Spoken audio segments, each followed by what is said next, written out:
the worst booker of 2025. His territory was once the hottest in the business, but a series of booking errors compromised the product and led to a downturn in creativity, viewership, and attendance. Because the worst booker in 2025 was easily Tony Khan, and it's not even close. Nobody really watches AEW the way they once did. AEW is like pro wrestling's version of Sports Illustrated. It's why they got the benefit of the doubt over WWE, where every creative decision was scrutinized at a mainstream level, while AEW got away with a lot of fumbles and fuckery in silence. Because if a snowman melts down in a forest and nobody watched on TBS, did that snowman really melt? Yes, it did. I promise you it did. Even if I'm the only one who watched. Tony Khan was the worst booker of the year once again for reasons you totally forgot. Subscribe in Swahili. What's good? Come get your free PWB sticker. You can stick me on your smartphone so I can listen to all your conversations like the government. But I won't tell anyone. I'll just judge quietly. I'm a healthy adhesive. Just post me on a MacBook because apples are delicious. We can even stick it to the man and jump on a cop car together. Whee! Because, hey, where are you going, you selfish son of a... Is that all you got, you hoe-ass pigs? Get your free stickers by clicking the link in the description. Triple H had some high-profile booking gaffes this year. John Cena's heel turn fell flat, and they had to course correct. R-Truth was fired, rehired, and fumbled. John Cena's last match was nothing short of a disaster. But Triple H and WWE had another record-breaking business year, and all these booking flaws happened at stadium shows that sold out on the back of WWE's good but not great booking in the year of our Lord 2025. I ask you, the forced-watching PWB subscriber, who was the better booker in 2025? And 59% of you said Paul. I agree. WrestleMania 41 was such a success, Las Vegas paid WWE to dump New Orleans for a sequel.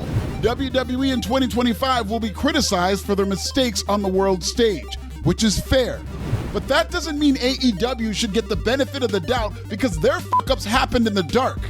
WWE is like a top college football team that lost a couple of nationally televised games. AEW was like a MAC conference team that went 500, but since all their games happened in obscurity on ESPN Ocho, nobody's holding them accountable for their screw-ups. But I will. I'll do it right now. Let's start with AEW's first fumble of 2025, the Jeff Jarrett retirement angle. Remember that? After AEW gave Sting an undefeated streak for his entire run, where the 65-year-old legend never put anyone over, Revolution 2024 did one of AEW's biggest buy rates of the year. All to say goodbye to AEW's biggest star, Steve Borden.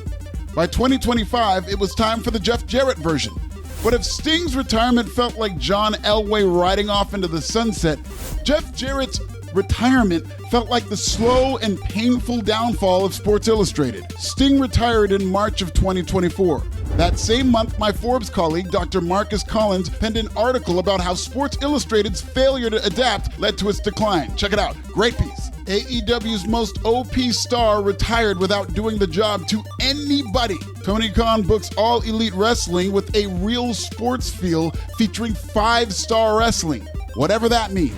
But if nobody on your real sports roster can beat a 65-year-old man, suddenly it doesn't feel like a real sport now, does it? If a 45-year-old Phillip Rivers went 17-0 next year, I'd have more questions about the NFL talent pool than praise for old man Rivers. Sting going over at Revolution was a Tony Khan call, so all that bad booking actually bled over from 2024. And Jeff Jarrett was its first victim. In January of this year, AEW tried to pimp another retirement tour for a non-AEW guy, this time with Jeff Jarrett. Jarrett, who follows Alfie on socials, was pitted against MJF. Unfortunately, Max is allergic to Evolution. No, not that Evolution. Ironically, MJF actually might be working with the leader of Evolution sooner rather than later. That's a whole nother story. But in 2025, AEW's most gimmicky top star was cutting the same hacky, predictable promos with WWE and WCW references. His words harken back to a time long ago when Sports Illustrated still mattered. Jeff Jarrett's career this, Kurt Angle's sloppy second that. Max even went there with Jarrett's personal life because Jeff's a drunk and his wife is a MILF. Ooh, edgy! But all the MJF shtick in the world couldn't save this angle. Jeff Jarrett was booked to go on one last ride for one more year. That ride barely lasted a month. I've had rides go longer, but let's not get into my personal life. Imagine if John Cena announced a retirement tour, and instead of selling all those tickets in 2025, he just disappeared unceremoniously like Sports Illustrated for Kids. No, I'm just kidding. Sports Illustrated for Kids is still technically alive, and I have double their followers on IG. Like, good for me, but what happened to Sports Illustrated, bruh? Tony Khan scrapped Jeff Jarrett's failed retirement before it even began. And because every year-end award benefits greatly from recency bias, nobody talks about AEW's generational flop at the beginning of the year. This was an indictment on Tony Khan as a booker and MJF as a talent. Retirement tours are really not that hard, and wrestling fans are so nostalgic, a Jeff Jarrett retirement tour could have worked. Sadly, Tony Khan is creatively crippled, and unless he has a Mount Rushmore type like Sting, he fumbles violently when it's time to retire a lower profile legend. All respect to Jeff.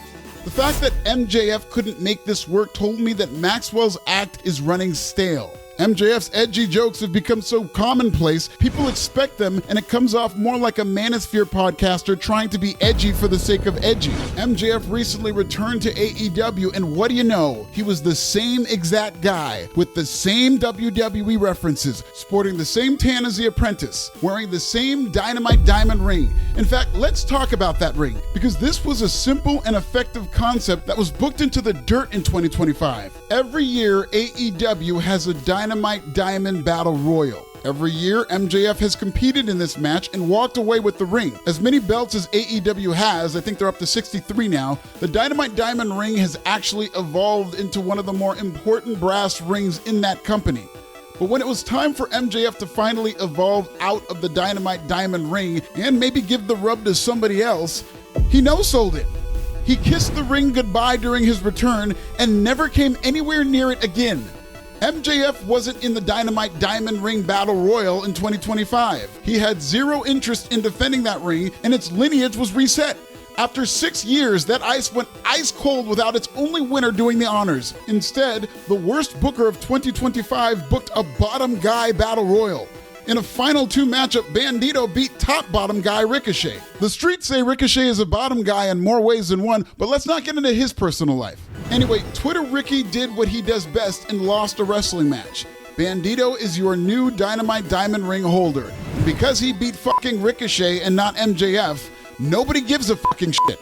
Stellar booking by Tony Khan. Way to pay off the 6-year storyline, you message board goof. Tony Khan's theme of booking his biggest stars in bad angles continued with Khan's game-changing announcement about the Casino Gauntlet contract. MJF won the Casino Gauntlet Battle Royale at All in Texas, but at the fake media scrum, Tony Khan said that the Timu Money in the Bank contract couldn't be cashed in at any time. Oh, no. That way, it takes away all the suspense in one of the biggest pops of the year. So, Tony Khan stole a concept from WWE and removed all the exciting parts. He took the book of how to do a great cash-in and turned that book into Sports Illustrated. Even worse, MJF returned as the cocky chicken shit heel he's always been, yet he still decided to cash in his contract in advance against 3 current and former world champions in a fatal 4-way. This is the most backward psychology since any time Sigmund Freud talks about women. MJF can't have it both ways. He can't come back as a heel in a suit and sunglasses, but then decide he wants to be valiant and brave. Taking on all comers like that could work for a white meat babyface, or even an Oba Femi type, talking about, I am not in a fatal 4-way with you. You are in a fatal 4-way with me. But it won't land with a chicken shit heel. Even if MJF has some trick up his sleeve, which he probably does, he's been doing that same gimmick for the past 6 years, but it's such a waste of what could have been an exciting cash-in. Tony Khan decided to reinvent the casino roulette wheel, and it sucked. I'll bet by next year he'll make the Casino Gauntlet even less exciting and require shoot lawyers to review the damn thing before it's cashed in. Like you'll have to file an injunction and get your casino contract approved by The Undertaker in Wrestler's Court. MJF won the world's most boring contract at All In, and that same show culminated in what was supposed to be AEW's most monumental win of 2025. Hangman Adam Page succeeded as AEW's Great White Hope, toppling the cringeworthy skinhead stable of Dean Clanbrose and the Whitepool Combat Club. this was actually a very satisfying finish.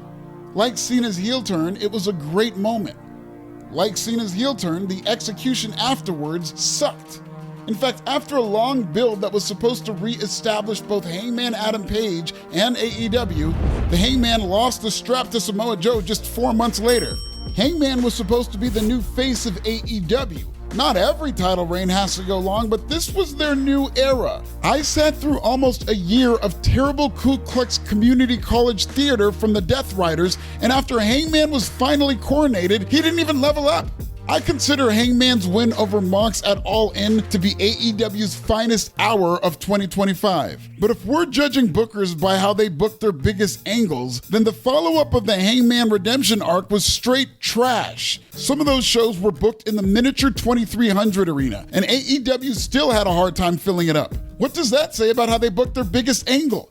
It says everything Dave Meltzer won't say about AEW. AEW's top title continues to get hot potatoed as the company struggles to find its identity in a post-CM Punk world. AEW's identity is deeply rooted in professional wrestling, and nothing screams, let's all get injured in a wrestling ring like the Continental Classic. The C2 has already replaced Darby Allin due to injury, and by the end of this low-drawing wrestling tournament, half the roster will be nursing a torn labrum or a shredded MCL. But fuck this masturbatory wrestling tournament. Let's talk about the belt it's being competed for and why it's among the dumbest booking decisions of 2025. This summer, AEW announced a unified championship match for All In. Continental champion Kazuchika Okada beat international champion Kenny Omega for the unified title.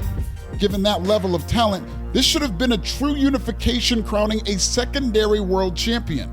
Maybe this title could give Collision the boost it needs as an exclusive world title. But instead of actually unifying those belts like they said they would, this year's C2 was still for the Continental title. If the Continental champion didn't win, the unified title would be ununified, a potential second world title would disappear, and the international and continental belts would be reintroduced as singular titles. Even if this didn't sound like the plot to Inception, that's not how unification works. AEW went from having one belt to two belts in the span of one tournament. They could have easily still called it the C2, but now it's being competed for the unified title. Instead, Tony Khan's belt obsession won out with the redundant return of the irrelevant Continental title. Despite having 3 belts at once, Okada's belt collecting paled in comparison to Ultimo Mone. But then again, what didn't? I don't give a fuck what them crackers say. Mercedes Mone will be remembered fondly for her run as Ultimo Mone. But even as Mercedes' unofficial publicist, I cannot defend Tony Khan's booking of her otherwise generational run. One of the most common arguments I get about Mercedes Mone is how little her titles mean. These belts do mean something, but Tony Khan as a booker is doing a horrible job of conveying this. He doesn't showcase each title. I don't know why or when Sasha won any of these belts unless it's on my timeline. And when it is on my timeline, why is a future Hall of Famer in a sketchy gymnasium that makes her look like she's working an indie tryout match? All that money Tony Khan wasted on Ricochet and he can't throw a few dollars for some decent production? Again, Ultimo Mone's 13-belt legacy will age like fine wine over time, but that'll have nothing to do with Tony Khan. Tony Khan failed to make this accomplishment feel important. Instead of getting over the prestige of her titles, which they could have done by just making it up, wrestling is a work, but instead of properly booking each belt, AEW used them like props. That's why the AEW title matches with top stars had way more heat than her open challenges and title defenses of non-AEW belts. If the plan was for AEW to elevate other indies by having its top women's star collect their belts, that plan failed. Fans don't care about most of Mercedes' titles, and that's a Tony Khan problem. By working with indie promotions, Tony Khan did what he always does and made the indies weaker. Ain't that right, Ring of Honor? Speaking of ROH, Tony Khan fumbled a platinum opportunity to draw money with Athena. WWE set the template of building up a 1,000-day world title reign. And imagine how cool AEW would be by promoting a black woman as the longest reigning world champion of the modern era. They still can do that. As of this writing, Athena is just over 200 days away from breaking Roman Reigns' modern-day record of 1,316 days as world champion. AEW can drum up interest in their tertiary show by promoting its forever champion as the longest reigning world champion in modern-day history. Even longer than Roman Reigns. Do you understand the tribal slop that would be generated by putting this queen in the same category as a tribal chief? More importantly, do you know the ratings AEW could draw with a 200-day build-up to Athena breaking Roman Reigns' record? I know what it meant for WWE in 2023 when SmackDown drew its biggest number of the year for Roman Reigns' 1,000-day title celebration. If AEW starts right now, they could present themselves as the true WWE alternative they used to be by pushing a black woman as a legit record-breaking superstar. The Forever Champion shouldn't be just some throwaway catchphrase. AEW needs to actually promote Athena as walking, talking wrestling history. This failed opportunity highlights the biggest theme with Tony Khan, who is far more interested in booking fake wrestling matches than angles that draw real money. Nobody's asking Tony Khan to book Shakespeare, but time and again, Tony is presented with an opportunity to tell a simple, compelling story. Problem is, Tony spent too much time on message boards in an ivory tower to be relatable. As a result, Tony's internet wrestling booking style only earns praise within the tightest AEW bubbles. Wrestling-obsessed train enthusiast Dave Meltzer comes to mind. Tony Khan and AEW are losing relevance fast. The big data excuse won't help them when they're negotiating a new deal with a company that's being sold to a streamer as we speak. If you followed his booking from the beginning of the year to the end, you'll notice weekly examples of Tony Khan losing the plot with the pen. Tony was easily the worst booker of 2025, and if AEW can't turn things around in big data, they'll have to rebrand as Sports Illustrated for sickos. I know that was a tough pill to swallow for the sickos in the chat, so here's a video of everything AEW did right in 2025.